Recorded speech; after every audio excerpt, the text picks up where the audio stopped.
Hello dear students, we are going to do chapter 9th Agriculture and Industries. Okay, India is an agriculturally rich country. India एक agriculturally rich country है, मतलब यहाँ पे बहुत ज़्यादा agriculture का काम किया जाता है. 2/3 of its population is engaged in agriculture activities. India की 2/3 पॉपुलेशन ऐसी है जो एग्रीकल्चर एक्टिविटीज़ करती है, मतलब जो फसलें वगैरह उगाते हैं, जो किसान हैं. Nature has gifted our country with rich fertiliser soil enough water for irrigation and suitable climate which help in growing crops almost throughout the year. Nature ने हमारी कंट्री को रिच फर्टाइल सोइल दी है, मतलब हमारी कंट्री को एक उपजाऊ मिट्टी दी है जहाँ पे हम और अच्छा इनफ वाटर दिया है, पानी दिया है सिंचाई के लिए, एंड सुटेबल क्लाइमेट, और ऐसी क्लाइमेट दी है कि हम पूरे ईयर में डिफरेंट क्रॉप्स हैं ग्रो कर सकते हैं. Okay, the work of the farmer starts with the first shower of monsoon rains in the month of June and July. जो फार्मर्स हैं उनका काम जो फर्स्ट रेन होती है मानसून की, वहाँ से स्टार्ट होता है, जो कि मंथ ऑफ जून से लेके जुलाई तक होता है. ओके, ओवर द 6 डेकेड, जो 6 डेकेज हैं उनमें क्या हुआ, remarkable progress has been made in farming method and also in the total production of crops. उसमें जो 6 डेकेज हैं उनमें क्या हुआ, शताब्दी जिसे बोलते हैं, उसमें क्या हुआ कि हमारे इंडिया में जो फार्मिंग मेथड्स हैं वो बहुत ज़्यादा इम्प्रूव हुए हैं, और हमारी जो क्रॉप्स की प्रोडक्शन है वो भी बहुत ज़्यादा इम्प्रूव हुई है. Type of crops grown and productivity. Types of crops means कौन कौन सी क्रॉप्स उगाई जाती हैं, उनके टाइप्स हैं. The main crops produced in our country are the cereals like. कौन कौन सी क्रॉप्स हमारे उगाते हैं यहाँ पे, राइस चावल, वीट कनक, मेज एंड मिलेट. मेज होता है मक्की and millet is bajra. Fibre crops cotton and jute. Cotton jute. Pulses कौन सी है, पल्सिस होती हैं, ऑयल सीड होते हैं, शुगर केन होती है, शुगर केन मीन्स गन्ना जैसे बोलते हैं. Tea, coffee, spices, fruits and vegetables हमारे उगाए जाते हैं. These are two main growing seasons. अब यहाँ पे 2 सीजन्स में जो एग्रीकल्चर का काम है, जो प्रोडक्टिविटी है, वो 2 सीजन्स में डिवाइड की गई है. जैसे रबी है विंटर एंड खरीफ है समर. तो रबी की फसलें अलग होती हैं एंड खरीफ की फसलें अलग होती हैं. Now we will read about rabi. Okay, rabi की कौन कौन सी फसल होती है. The season begins in October and continues through winter month. October में स्टार्ट होता है रबी का सीजन, और कहाँ तक चलता है ये, विंटर मंथ में, ड्यूरिंग विंटर मंथ भी ये कंटिन्यू रहता है. The main rabi crop are wheat, gram, mustard, barley and sugar cane. Okay, है ये समर की जो क्रॉप्स हैं वो आती हैं इसमें. The season begins at the start of the monsoon. Kharif का सीजन मानसून की स्टार्टिंग में, जब बारिश होती है तब स्टार्ट होता है. These crops are ready for harvesting when monsoon ends in October. और ये हार्वेस्ट कब की जाती है, मतलब कब निकाली जाती है, जब मानसून की एंडिंग होती है अक्टूबर में. राइस, मिलेट, मेज, जूट एंड कॉटन. इसमें होता है राइस, मिलेट होती है, मेज, जूट एंड कॉटन होती है, are the kharif crops. The main rice producing states are Andhra Pradesh, Assam, Odisha, Madhya Pradesh, Tamil Nadu, Kerala, West Bengal, parts of Punjab and Haryana. Rice production की ये वाली states हैं, जैसे मैंने अभी बोला, राइस किन किन स्टेट्स में प्रोड्यूस किया जाता है, आंध्र प्रदेश, असम, ओडिशा, मध्य प्रदेश, तमिलनाडु, केरल, वेस्ट बंगाल एंड कुछ पार्ट है पंजाब एंड हरियाणा का. Wheat is the next important food crop in India. जो गेहूँ है वो एक इम्पॉर्टेंट क्रॉप है इंडिया की. The main wheat producing states are wheat जो गेहूं है वो किस किस स्टेट में प्रोड्यूस किया जाता है? Are Punjab, Haryana, Uttar Pradesh, Madhya Pradesh, Maharashtra and parts of Gujarat. Okay. The green revolution helped in increasing the producing of water in production of wheat in Punjab and Haryana, and pulses like urad, arhar, moong, groundnuts, coconut, mustard and linseed are oil seeds. Green revolution ने हमारी help की कि जैसे पहले एक दो फसलें ही उगाई जाती थी, अब क्या है हम और भी बहुत सारी पल्सेस, दालें वगैरह उगाते हैं, जिनमें क्या आता है? उड़द आती है, अरहर आती है, मूंग, ग्राउंडनट्स आते हैं. ग्राउंडनट्स मीन्स मूंगफली. कोकोनट आता है. मस्टर्ड एंड लिंसीड होता है अलसी के बीज होते हैं, ये ऑयल सीड है. Groundnuts is mostly grown in south India. Groundnuts हैं वो साउथ इंडिया में ज़्यादा उगाए जाते हैं.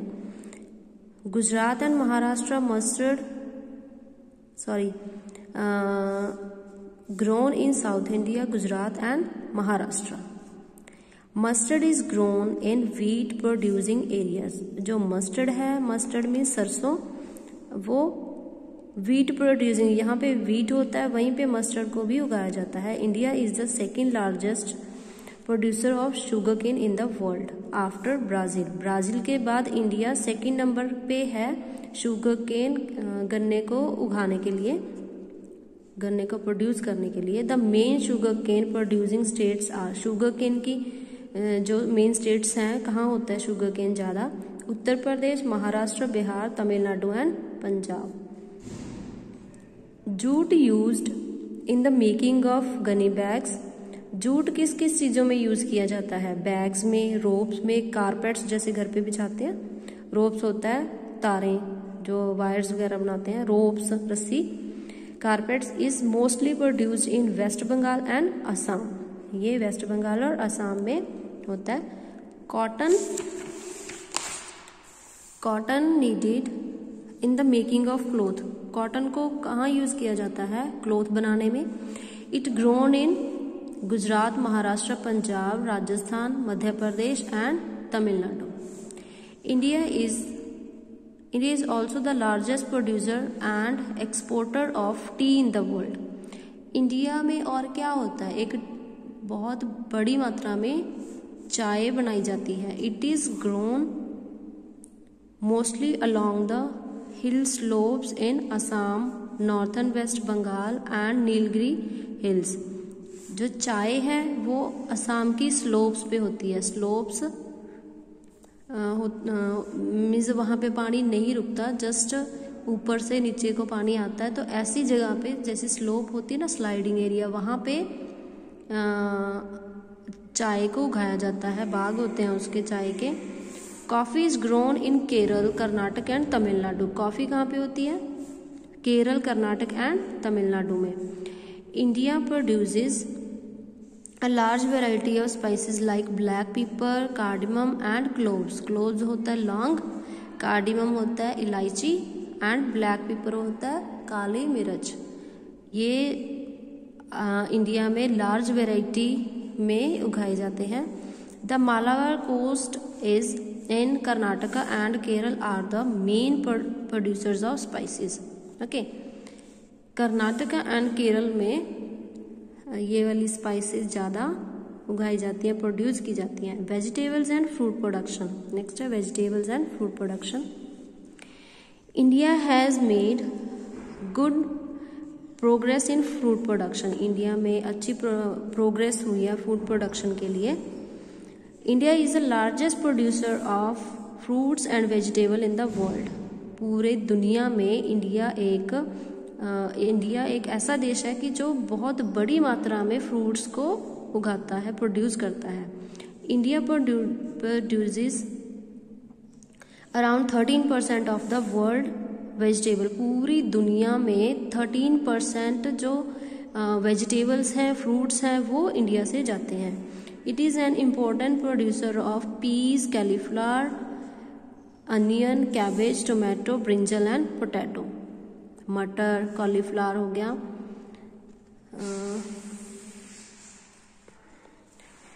मटर, कॉलीफ्लावर, अनियन यहाँ पे इंडिया में उगाए जाते हैं। Fruit production in orchards and gardens is called horticulture. Fruit production जहाँ पे होती है बागों में, बाग बगियानों में होती है, वह उसको क्या बोलते हैं? हॉर्टिकल्चर। ओके, आगे है इस जो इंडिया की में प्रोडक्शन होती है, जो इंडिया में फसलें वगैरह उगाई जाती हैं, उसमें गवर्नमेंट का इनिशिएटिव क्या है? गवर्नमेंट का क्या रोल है उसमें?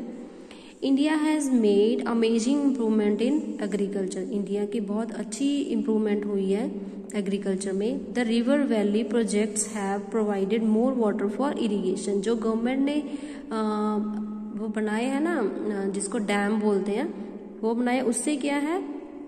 इरिगेशन के लिए, मतलब जो फसलों को पानी देते हैं उसके लिए बहुत अच्छी मात्रा में पानी मिलने लग गया, जिससे क्या फसल अच्छी होने लगी।